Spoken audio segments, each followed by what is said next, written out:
Hello all, it's Jareeve with another installment of An Oscar History. For this episode, I decided to discuss the small history of horror films, one of the most ignored genres for the ceremony.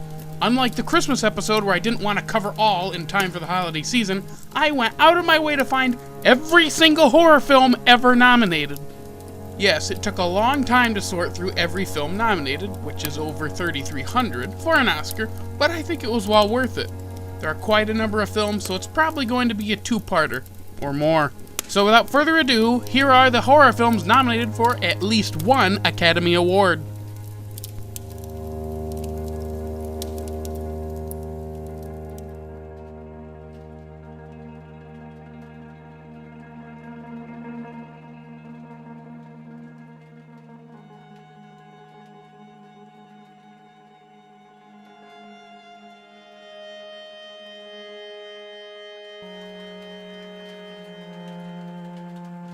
The first horror film ever nominated for an Oscar, I think, is Dr. Jekyll and Mr. Hyde from 1931, directed by Ruben Mamoulian. Our first film is an adaptation of the famous Robert Louis Stevenson novel about a scientist that creates a potion that transforms himself into an animalistic alter ego, Mr. Hyde.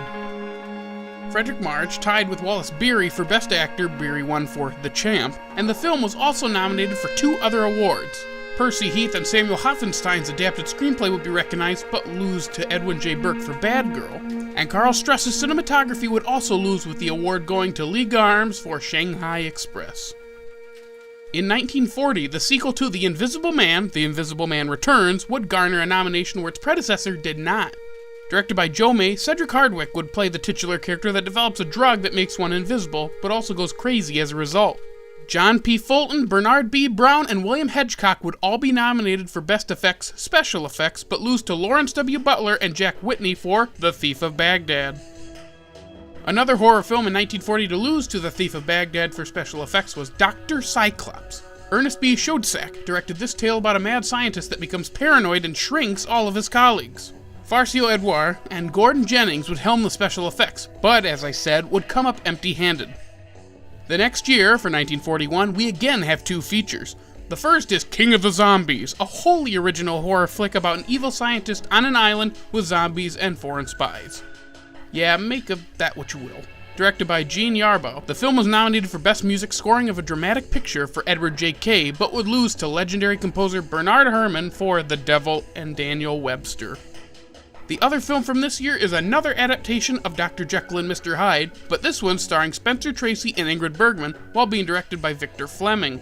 This version of Jekyll would receive 3 nominations for Best Black and White Cinematography for Joseph Ruttenberg, Film Editing for Harold F. Kress, and Music Scoring of a Dramatic Picture for Franz Waxman. Just like King of the Zombies, the score nomination would lose to Bernard Herrmann, cinematography would lose to Arthur C. Miller for How Green Is My Valley, and editing would go to William Holmes for Sergeant York. 2 years later, an adaptation of Phantom of the Opera would snag 4 Oscar nominations.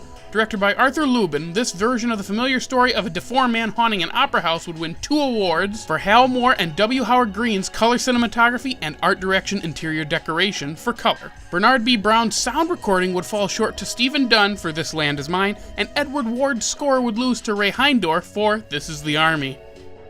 Ah yes, a familiar face. If any of you watch Movie Outhouse's Halloween videos this past year, you probably caught me discussing the 1944 British ghost film, The Uninvited. Directed by Lewis Allen, this little gem of a horror movie was nominated for Charles Lang's black and white cinematography, but would lose to Joseph Lachelle for Laura, which, by the way, is a fantastic film. Go check it out.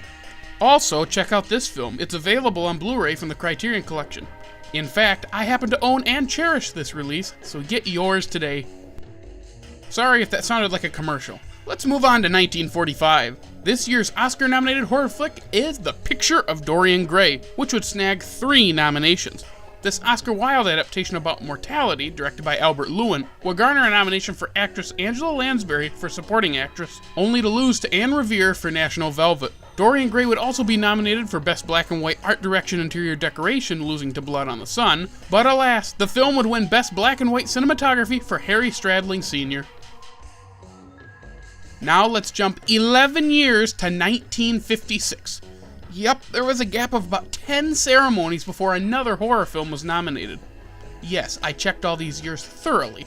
although I could have missed one or two smaller ones. This next film is the only one from the 50s in this video. The film is The Bad Seed, a Mervyn LeRoy film about a mother fearing that her young daughter is a killer. 3 acting nominations were handed out to Nancy Kelly for Best Actress and Eileen Heckart and Patty McCormack, both for Supporting Actress. Unfortunately, Kelly would lose to Ingrid Bergman for Anastasia, and the other 2 would lose to Dorothy Malone for Written on the Wind. The 4th and final nomination was for Harold Rawson's black and white cinematography, but he would also fall short, this time to Joseph Ruttenberg for Somebody Up There Likes Me. Sound familiar? Yes, a film that most people know about and have seen, Alfred Hitchcock's Psycho. Although labeled the master of suspense, Hitchcock didn't make nearly as many horror films as he did thrillers. This one from 1960 would give actress Janet Leigh a nod for supporting, but she would lose to Shirley Jones for Elmer Gantry. Hitch himself would snag another Best Director nomination, but lose to Billy Wilder for The Apartment, which was that year's Best Picture winner.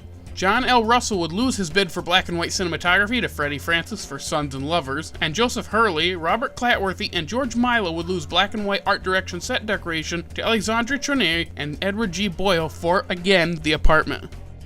Next up is 1962's Whatever Happened to Baby Jane. While considered horror, is probably more of a thriller.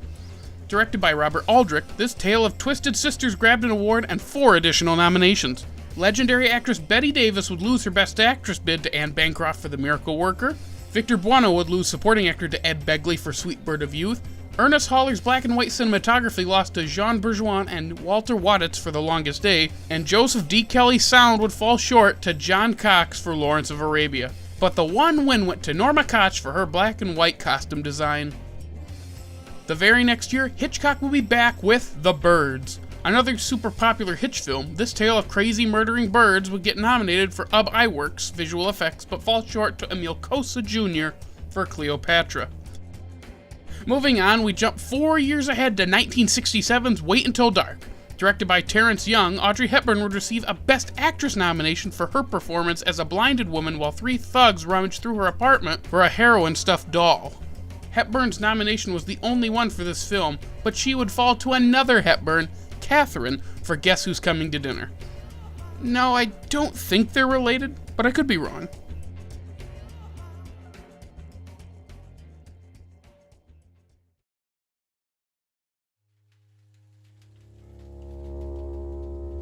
Wow, I'm barely making a dent and we're already pretty long. I want to keep these Oscar of History videos shorter because everything I do is so long. So I shall end the first part here before we hit the most successful horror film in terms of Oscar nominations. See you soon.